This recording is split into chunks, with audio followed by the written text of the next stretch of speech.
Hello, it's Sonia here with The Pretty Stitch. Welcome to my channel. If this is your first time joining me, I'm so happy to have you here. So today is Tuesday, and that means it's Tunisian Tuesday.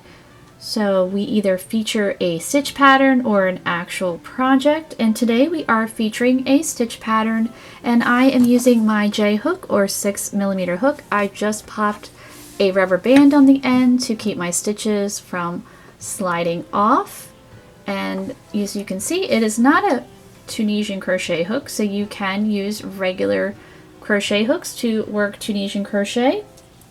So we are going to do a stitch pattern, as I said before, and I already got started on row 1. So here it is. So to do this stitch pattern, you're just going to need to chain an even number. And the yarn I am using today is Paintbox DK. It's DK weight yarn. And I'm going to show you a clip on how to get started on the first row. So we're going to get started on row 1. So this first row is our setup row. So in our second chain from our hook, I like to work in the back bump of the chain. So I'm just turning it over right there in the back bump. I'm going to insert my hook in there and pull up a loop. And if you've never done Tunisian crochet before, I do have a whole playlist that goes over the basics to get you started. And with Tunisian crochet, each row is worked in 2 parts. So the first part of the row is the forward pass, where you are putting your stitches on your hook like I'm doing right now. And then the second part is called the return pass, and that is where you take your stitches off, and each part equals 1 row.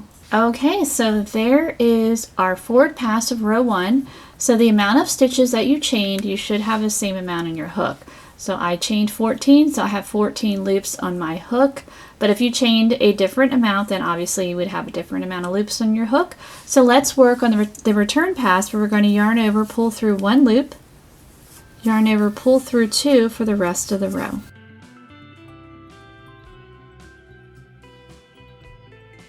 Alright, so there is row 1. Alright, so we are back. So we're going to get ready for row 2.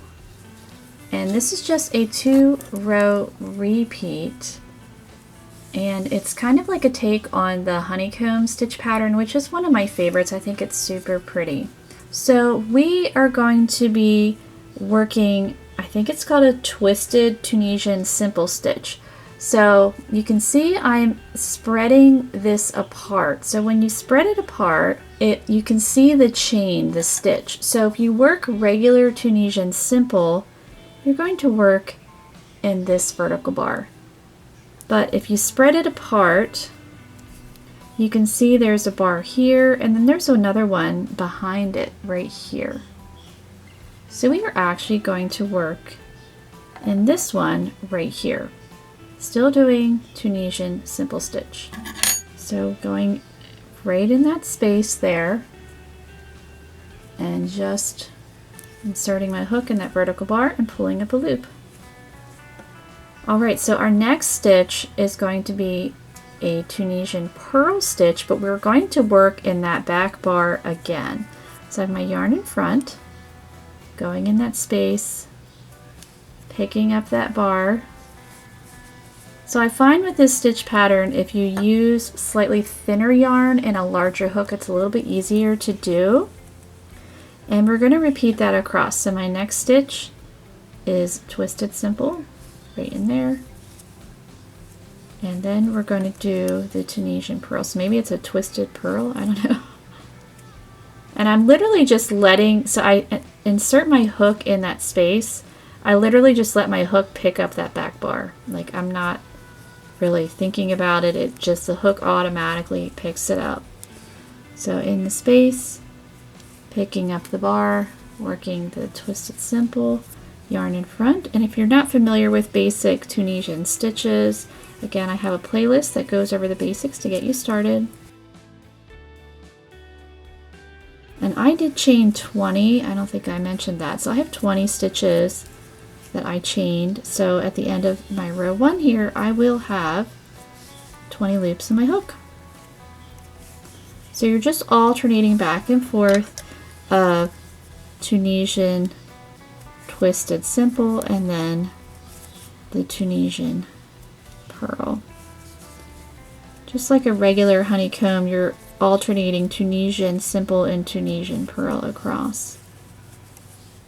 But I just wanted to see how it would look doing it like this, and it's pretty cool, I think.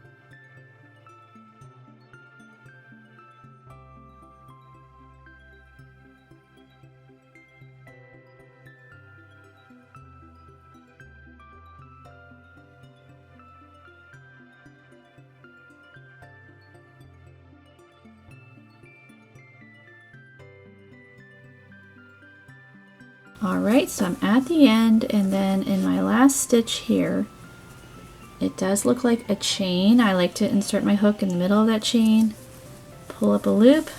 So I have 20 loops on my hook, and I'm just going to work them off like normal. So I'm going to yarn over, pull through 1, yarn over, pull through 2 for the rest of the row.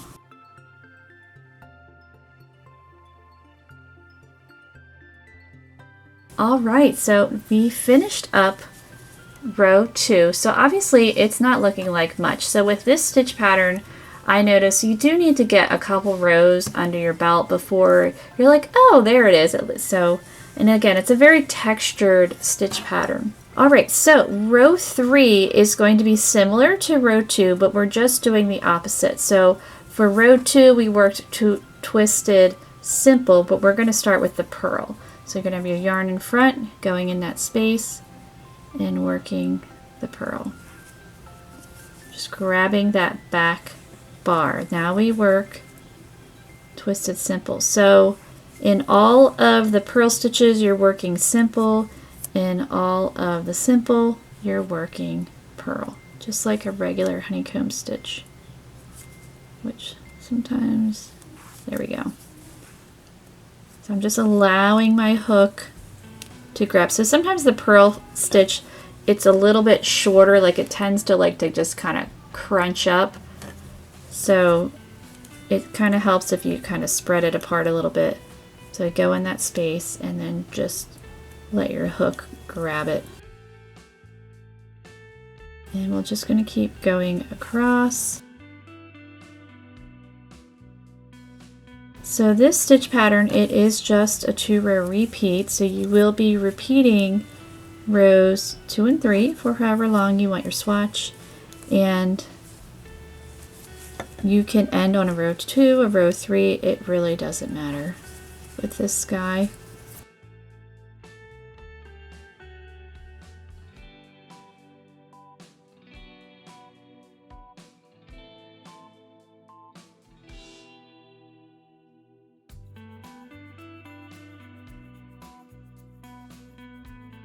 And then when you get to the end of your forward pass here, you work your return pass like we've been doing. So what you'll want to do is just repeat rows 2 and 3, as I said before, for however long you want your swatch, and then we'll work our bind off row. So I'm going to keep going here. Okay, so here we go. I ended up working 21 rows, and as you can see, we do curl, which is unusual because there are purl stitches in here, but I think it's because of working in that bar behind is causing it to curl even though there's purl stitches. But I do like this stitch. It feels really nice. It has a lot of nice texture. I actually think this would be really nice in a hat. It's kind of dense, so it would be a nice cozy warm hat. And also, I think it would actually be really nice for a dishcloth because of the texture. It would be really good for scrubbing, and I absolutely love Tunisian crochet for dishcloths. They make wonderful dishcloths. They hold up really well, wash after wash. They're really great. But let's do our bind off. So we're going to bind off in pattern. So we are going to need to work our Tunisian simple in that first stitch, because I ended on a row 3, so I'm going to work a row 2 for my bind off, and I'm just going to work in pattern. And binding off is a combination of regular crochet and Tunisian crochet. So my next stitch is the purl stitch, and then we finish off with the slip stitch. So that is the regular crochet. So I'm going to insert my hook, and I'm just going to keep going across. working in pattern here. Alright, so I'm almost at the end here of my bind off row, working in that stitch that looks like a chain.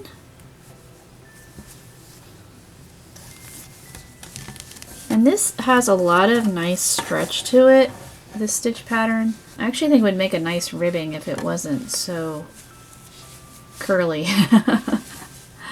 But there we go. I do think it would really be nice in a hat pattern. So if I was making a hat using this stitch pattern, I would probably have my band just be Tunisian purl, and then have the rest of it be the hat. Or if I was using it for like a blanket or something like that, again, I would have just regular purl stitches as a border to kind of combat the curling. And I did make another small swatch. So here we go. I used the same size hook, but I used worsted weight cotton yarn here, so you can see the difference in stitch pattern. And I just did 10 chains across. But there it is, using slightly thicker yarn versus the DK weight yarn. You really see the difference here. But as I said before, it's a very nice textured stitch, except it does curl, which is pretty common for a lot of Tunisian stitch patterns. So I hope you enjoyed this tutorial, and if you did, please like and subscribe, and thank you so much for watching.